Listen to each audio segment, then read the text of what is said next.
എൻ്റെ പേര് ജെസ്സി. ഞാൻ വരുന്നത് തൃശ്ശൂർ ജില്ലയിലെ വേലൂർ എന്ന സ്ഥലത്ത് സെൻറ്റ് സേവിയേഴ്സ് ഇടവകാംഗമാണ്. ഞാൻ 14/2/24 ആദ്യമായി ഉടമ്പടി എടുത്തത്. ഉടമ്പടി എടുത്തു 2 മാസം ഞാൻ ഉടമ്പടിയിൽ തന്നെ എല്ലാ കാര്യങ്ങളും പാലിച്ചുകൊണ്ടാണ് പോയിരുന്നത്. ആ സമയത്ത് ഞങ്ങൾക്കൊരു കുഴൽക്കിണർ അടിക്കേണ്ട ആവശ്യം വന്നു. എന്നാൽ അതിനു മുമ്പ് ആ കാര്യത്തിന് ശ്രമിച്ചിട്ട് അന്ന് നടന്നില്ല.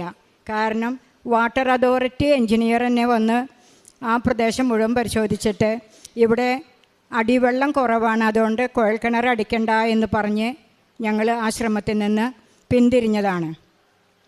ഉടമ്പടി എടുത്ത് ചെന്നപ്പോൾ എനിക്ക് തോന്നി ഇപ്പോൾ വേണമെങ്കിൽ ഒരു കുഴൽക്കിണർ അടിക്കാം, മാതാവും യേശുവും എൻ്റെ ഉണ്ടല്ലോ എന്നൊരു തോന്നൽ എൻ്റെ മനസ്സിൽ വന്നു. അങ്ങനെ ഒരു ദിവസം തീരുമാനിച്ചു. അതിൻ്റെ തലേ ദിവസം ഞാൻ കരഞ്ഞു പ്രാർത്ഥിച്ചു. കാരണം യേശുവും മാതാവും എൻ്റെ കൂടെ വന്നിട്ടുണ്ടെങ്കിൽ എൻ്റെ പറമ്പിൽ ഒരു ഏക്കറുള്ള സ്ഥലമാണ്, അതിൽ കൃഷി ചെയ്യാനായിട്ട് എൻ്റെ കൂടെ ആ സ്ഥലത്തേക്ക് യേശു അമ്മയും വരണം എന്ന് ഞാൻ കരഞ്ഞു പ്രാർത്ഥിച്ചു. അപ്പോഴാണ് എനിക്കൊരു കാര്യം ഓർത്തു. ഞാൻ പുറപ്പാടിൻ്റെ പുസ്തകത്തിൽ 17-ാം അധ്യായത്തിൽ മോശ ഇസ്രായേൽ ജനതയെ നയിക്കുന്ന സമയത്ത് വെള്ളം കിട്ടാതെ അവർ ഇത്തിരി ബഹളം വെച്ചു, മോശയോട് വഴക്കായി. മോശ കർത്താവിനോട് അപേക്ഷിച്ചു.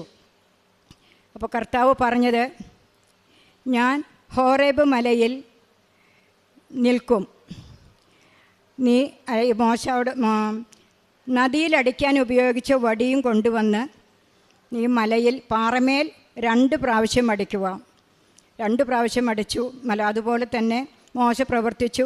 2 തവണ ആ വടി കൊണ്ടടിച്ചപ്പോൾ വെള്ളം പാറ പൊട്ടി വെള്ളം കുതിച്ചൊഴുകി എന്നാണ് വചനത്തിൽ പറയുന്നത്.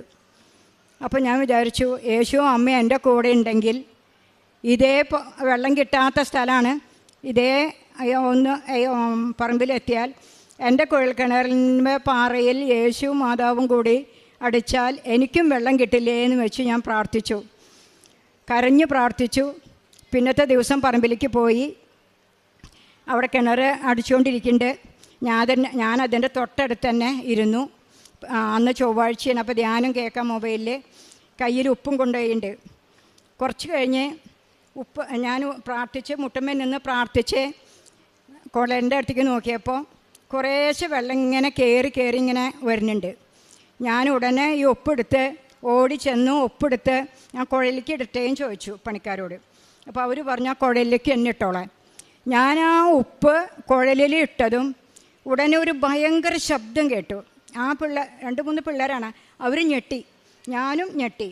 അത് കഴിഞ്ഞ് ആ ശബ്ദത്തോട് കൂടിയിട്ട് ഒരു ഫൗണ്ടൻ പ്രവർത്തിക്കണ പോലെ ചുറ്റും വെള്ളം അങ്ങോട്ട് ഉയരത്തിൽ, ഒരു പൈപ്പെന്ന് പറഞ്ഞ പോലെയല്ല, ഒരു നല്ല വലിയ ഫൗണ്ടൻ വർക്ക് ചെയ്യണ പോലെ വെള്ളം അങ്ങോട്ട് ഇഷ്ടപ്രകാരം വെള്ളം മുകളിലേക്ക് വന്ന് പിന്നെ കുറച്ച് നേരം കഴിഞ്ഞ് ശാന്തമായി വെള്ളം ഇഷ്ടപ്രകാരം ഒഴുകി. അങ്ങനെ ഒരിക്കലും ആ പ്രദേശത്ത് ഒട്ടും വെള്ളമില്ലാത്ത സ്ഥലം. അവിടെ 400 അടി അടിച്ചിട്ടും കുടിക്കാൻ മാത്രമേ അവിടെ വെള്ളമുള്ളൂ. ഞങ്ങൾക്ക് 220 അടിയിൽ ദാഹം തീർത്ത്, അതായത് 8 മണിക്കൂർ കിണറിൽ മോട്ടർ അടിച്ചാലും വറ്റാത്ത രീതിയിലുള്ള വെള്ളം നന്നായി കൃഷിക്ക് കിട്ടുന്നുണ്ട്. അതാണ് എനിക്ക് കിട്ടിയ ആദ്യത്തെ അനുഗ്രഹം. രണ്ടാമത്തെ ഒരു അനുഗ്രഹം, ഞാൻ രണ്ടാമത്തെ ഉടമ്പടി 3 മാസം കഴിഞ്ഞ് വന്ന് പുതുക്കി പോയതിന് ശേഷം ആദ്യത്തേൽ ഞാൻ വയ്ക്കാത്തൊരു കാര്യമായിരുന്നു ഈ കിണറിൻ്റെ കാര്യം. ഞാൻ ഉടമ്പടിയിൽ വെച്ചതല്ല. ഉടമ്പടിയിൽ വെച്ച ചെറിയ ചെറിയ കാര്യങ്ങളൊക്കെ ഇങ്ങനെ എൻ്റെ ഇടയിൽ എനിക്ക് നടന്നു ലഭിച്ചിട്ടുണ്ടായിരുന്നു. എനിക്ക് 40 വർഷമായിട്ട് ഞാൻ ബ്രോങ്കറ്റിക്കൽ ആസ്തമയാണ്. അപ്പോൾ ഒരു കാരണവശാലും ഇത് മരണം വരെ മാറില്ല എന്ന് എന്നോട് ഒത്തിരി ഡോക്ടർമാർ പറഞ്ഞിട്ടുണ്ട്. ഞാനത് കാരണം ഒരു സ്ഥലത്ത് പോയാലും ഇതിന് പ്രാർത്ഥിക്കാറില്ല. ഇവിടെ വന്ന് പോയപ്പോൾ എനിക്ക് തോന്നി, അച്ഛൻ പറഞ്ഞു, ജോസഫ് അച്ഛൻ പറഞ്ഞു, ഒരിക്കലും നടക്കില്ല എന്ന് പറയുന്ന കാര്യം നിങ്ങൾ ഉടമ്പടിയിൽ എഴുതുന്നു. ആ നിർദ്ദേശം അനുസരിച്ച് 2ാമത്തെ തവണ ഉടമ്പടി പുതുക്കി പോകുമ്പോൾ ഉടമ്പടിയിൽ ഞാൻ ഈ ആസ്തമ മാറ്റി തരണേന്ന് നിയോഗം വെച്ചു. അത് കഴിഞ്ഞ് ഞാൻ വീട്ടിൽ ചെന്നു. ഞാൻ മാതാവിനോട് പറഞ്ഞു, ഞാനിനി ഇൻഹേലിയർ ഉപയോഗിക്കില്ല. 2 നേരവും ഇൻഹേലർ ഉപയോഗിക്കണം. അതാണ് അതിൻ്റെ മരുന്ന്. മരണം വരെ അത് ഉപയോഗിക്കണം. അപ്പം ഞാൻ ഇനി ഇൻഹേലർ ഉപയോഗിക്കില്ല. അതിന് പകരം ഞാൻ അമ്മയുടെ ഉപ്പും തേനും കൂടി ചേർത്ത് എൻ്റെ നാവിൽ ചേർത്ത് കഴിച്ചോളാം. പക്ഷെ അമ്മ എൻ്റെ ശ്വാസകോശത്തിന് യാതൊരു ചുരുക്കവും കൂടാതെ ഒരു കോട്ടം തട്ടാത്ത രൂപത്തിൽ അമ്മ സംരക്ഷിക്കണം. ഞാനങ്ങനെ മരുന്ന് ഇൻഹേലർ മാറ്റി വെച്ചു. 15 ദിവസം കഴിഞ്ഞു. ഒരു സംശയം പോലുമില്ല. ഒരു 2 ദിവസത്തിൽ കൂടുതൽ ഇൻഹേലർ മാറ്റി നിർത്താൻ പറ്റാത്ത ഒരവസ്ഥയായിരുന്നു എൻ്റെ. എനിക്ക് ഒരു അസുഖമോ ഒരു ചുമയോ ഒരു കഫക്കെട്ടോ അങ്ങനെ ആസ്തമയുടെ ഒരു ലക്ഷണവും കാണുന്നില്ല. ഞാനത് 1 മാസം തുടർന്നു. ഇപ്പോൾ 11 മാസത്തോളമായി എനിക്ക് ഒരു ആസ്തമയുടെ ഒരു ലക്ഷണവുമില്ല. ഞാൻ ഇഷ്ടപ്രകാരം വെയിലും മഞ്ഞും ഒക്കെ കൊള്ളുന്നുണ്ട്. എനിക്കൊരു കുഴപ്പമില്ല. പിന്നെ ഇതിൻ്റെ ഇടയിൽ പിന്നെ എനിക്ക് ഒത്തിരി അനുഗ്രഹങ്ങൾ കിട്ടിയിട്ടുണ്ട്. ചെറുതായ കാരണം ഞാനിപ്പോൾ ഇവിടെ പറയണില്ല. പിന്നെ കാരുണ്യ പ്രവൃത്തികൾ ഞാൻ ആദ്യത്തെ 3 മാസം മെഡിക്കൽ കോളേജിൽ പോവുകയും സാമ്പത്തികമായി സഹായിക്കുകയും അനാഥശാലകളിൽ പോവുകയും ഒക്കെ ചെയ്തു. പിന്നെ 2ാമത്തെ പ്രാവശ്യമായപ്പോഴേക്കും എനിക്കൊരു അസുഖം വന്നതിനാൽ എനിക്ക് പുറത്തേക്ക് പോകാൻ പറ്റാതെയായി. പിന്നെ ഞാൻ കൂടുതൽ ചെയ്തത് ഇവിടുന്ന് കൊണ്ടുപോകണ കൃപാസന പത്രം ഞാൻ എല്ലാ വീടുകളിലും നടന്നു കൊടുക്കും. ഞാൻ വന്നില്ലെങ്കിലും വണ്ടിക്കാരോട് പറഞ്ഞ് ഞാനും പത്രക്കെട്ട് വാങ്ങിച്ച് അതും ഞാൻ വീടുകളിൽ കൊണ്ടുകൊടുത്ത് പ്രാർത്ഥിച്ചു കൊടുക്കാറുണ്ട്. പിന്നെ സാമ്പത്തികമായിട്ട് വളരെ ബുദ്ധിമുട്ടുന്ന, മരുന്ന് വാങ്ങിക്കാൻ കാശില്ലാതെ, അതുപോലെ ഹോസ്പിറ്റലിൽ നിന്ന് ഡിസ്ചാർജ് ചെയ്ത് പോരാൻ സാമ്പത്തികമായിട്ട് ഇല്ല എന്ന് കുറച്ചൊക്കെ അറിയുന്ന ആ പ്രദേശത്തുള്ള അറിയുന്ന ആൾക്കാരുടെയൊക്കെ ഞാൻ ഫോൺ നമ്പർ വാങ്ങിച്ച് ഞാൻ അവർക്ക് ഗൂഗിൾ പേ ചെയ്ത് കൊടുക്കും.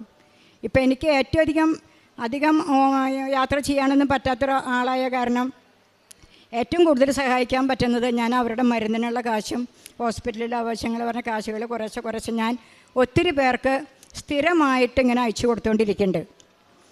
പിന്നെ ഇത്രയധികം അനുഗ്രഹങ്ങൾ എനിക്കിതൊക്കെ വലിയ അനുഗ്രഹങ്ങളാണ് തന്ന മാതാവിനും യേശുവിനും ഒരുപാട് നന്ദി.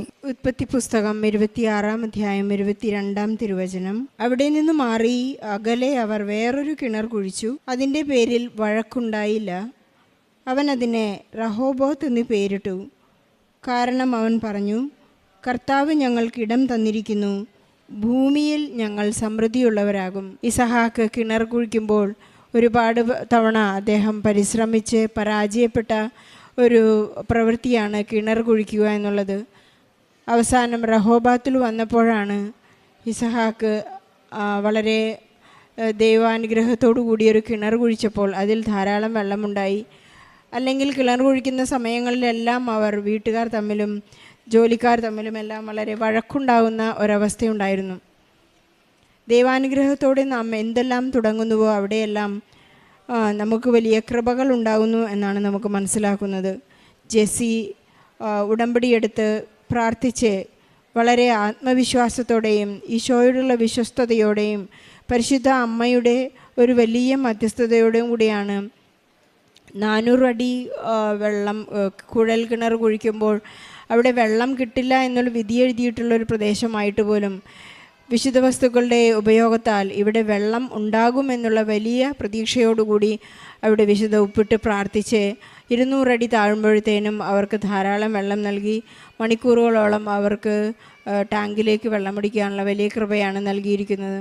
പരിശുദ്ധ അമ്മയോട് നാം പ്രാർത്ഥിക്കുന്നത് ഒരു കാരണത്താൽ മാത്രമാണ്. പരിശുദ്ധ അമ്മ ദുരന്തമുണ്ടാകാൻ പോകുന്നു, പ്രാർത്ഥിക്കുക എന്ന് ജോസഫ് അച്ഛനോട് പറഞ്ഞപ്പോൾ ദുരന്തം പലതരത്തിലാണ്. നമ്മുടെ വിശ്വാസ ജീവിതത്തിലുള്ള ദുരന്തങ്ങൾ, നമ്മുടെ കുടുംബജീവിതത്തിലുള്ള ദുരന്തങ്ങൾ, പ്രകൃതിക്ഷോഭങ്ങളിലൂടെയുള്ള ദുരന്തങ്ങൾ, ഇതെല്ലാം ആണെങ്കിലും പരിശുദ്ധ അമ്മ നമ്മെ പ്രൊട്ടക്റ്റ് ചെയ്യാം, നമ്മെ സംരക്ഷിക്കാം എന്നൊരു വലിയ വാഗ്ദാനമാണ്. അതുകൊണ്ടാണ് നാം പ്രത്യക്ഷീകരണ പ്രാർത്ഥന ചൊല്ലുമ്പോൾ ഭൗമ സംരക്ഷണത്തിനായി നാം ഭൂമിയെ തന്നെ മുഴുവനായി പരിശുദ്ധ അമ്മയ്ക്ക് ഏൽപ്പിച്ചു കൊടുക്കുന്നത്. പരിശുദ്ധ അമ്മ മുഴുവനായി ഭൂമിയെ ഏറ്റെടുത്തുകൊണ്ട് നമ്മളെല്ലാം സംരക്ഷിക്കാൻ വേണ്ടി ഈശോയോട് വളരെയധികം പ്രാർത്ഥിച്ച് സംരക്ഷണം നൽകാനുള്ള ഒരു വലിയ കടമ കൂടി അമ്മ നമുക്ക് വേണ്ടി ഏറ്റെടുത്തിരിക്കുകയാണ്. നമ്മുടെ ഏതെല്ലാം ജീവിതാവസ്ഥകളാണ്. ജെസ്സി പറയുകയുണ്ടായി, അച്ഛൻ പറഞ്ഞിട്ടുണ്ട് ഒട്ടും തന്നെ സംഭവിക്കുകയില്ല എന്ന കാര്യങ്ങളാണ് നിങ്ങൾ ഉടമ്പടിയിൽ നിയോഗങ്ങളായി എഴുതേണ്ടത്. കാരണം ഖാനായിലെ വിവാഹ വിരുന്നിൽ വീഞ്ഞു തീർന്നപ്പോൾ അമ്മയ്ക്കാണ് അതിനുള്ള ഒരു അധികാരം ലഭിച്ചത്. മകനെ അവർക്ക് വീഞ്ഞില്ല. അമ്മ പറഞ്ഞ ഒന്ന് മാത്രമാണ്, അവൻ പറയുന്നത് പോലെ ചെയ്യുക. അവൻ പോലെ ചെയ്തപ്പോഴാണ് സേവകർ ഒരു അത്ഭുതം കണ്ട് അതിശയപ്പെട്ടു പോയത്. വീഞ്ഞായി തീർന്ന ആ വെള്ളം അവർ വളരെ അത്ഭുതത്തോടെ നോക്കി നിന്ന് സുവിശേഷങ്ങളിൽ നാം വായിച്ചെടുക്കുന്നുണ്ട്. നമ്മുടെ എല്ലാ ജീവിതാവസ്ഥകളിലും എല്ലാ അയോഗ്യതകളിലും കൃപകൾ നിറയുമ്പോഴാണ് നമുക്ക് ആ ജീവിതത്തിൻ്റെ മാധുര്യം അനുഭവിക്കാൻ സാധിക്കുന്നത്. ജെസ്സിയുടെ ജീവിതത്തിൽ മറ്റൊന്നുമല്ല, ജീവിതത്തിലെ ആ ജീവൻ്റെ ജലം ഈശോയിൽ നിന്ന് എപ്പോഴും ദാഹം തീർത്ത് കുടിക്കുവാനുള്ള വലിയ കൃപയാണ് ഈ ആത്മീയമായി അവർക്ക് ലഭിച്ചിരിക്കുന്നത്. അതുപോലെ തന്നെ ഉടമ്പടി എടുത്തപ്പോൾ ഒരു നിയോഗമായിരുന്നു. 40 വർഷമായി ഒരു രോഗാവസ്ഥയെ വിധി എഴുതിയതാണ്. ഈ രോഗം ഇനി ആസ്മ എന്ന രോഗം നിങ്ങൾക്ക് ഒരിക്കലും മാറുകയില്ല, ഇതോടുകൂടി ജീവിതാവസാനം വരെ തുടർന്നു കൊണ്ടുപോകണമെന്നുള്ള ഒരു വിധിയെഴുത്തായിരുന്നു.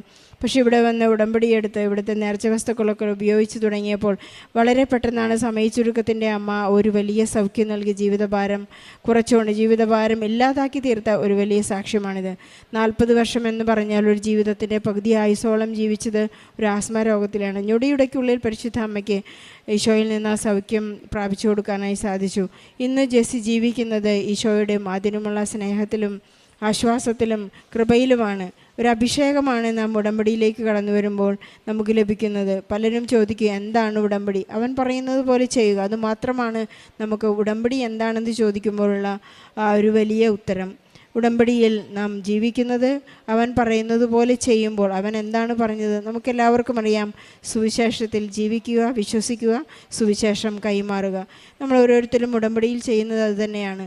നമുക്ക് അത് കിട്ടി, ഇത് കിട്ടി, അല്ലെങ്കിൽ നമുക്ക് അനുഗ്രഹം ലഭിച്ചു, അതിനേക്കാൾ ഉപരി നമ്മുടെ അഭിഷേകം ഈശോയെ കൈമാറാൻ നമുക്ക് സാധിക്കുന്നുണ്ടോ എന്നുള്ളതാണ്. നമുക്ക് എപ്പോഴും ഈശോയെ കൊടുത്തുകൊണ്ടിരിക്കാം, ഈശോയെ സ്നേഹിച്ചുകൊണ്ടിരിക്കാം. ജെസ്സിക്കും കുടുംബത്തിനും ലഭിച്ച വലിയ അനുഗ്രഹങ്ങൾക്ക് ഈശോയ്ക്കും പരിശുദ്ധ അമ്മയ്ക്കും നല്ലൊരു കൈയടി നൽകി ഈ സാക്ഷി നമുക്ക് സമർപ്പിക്കാം.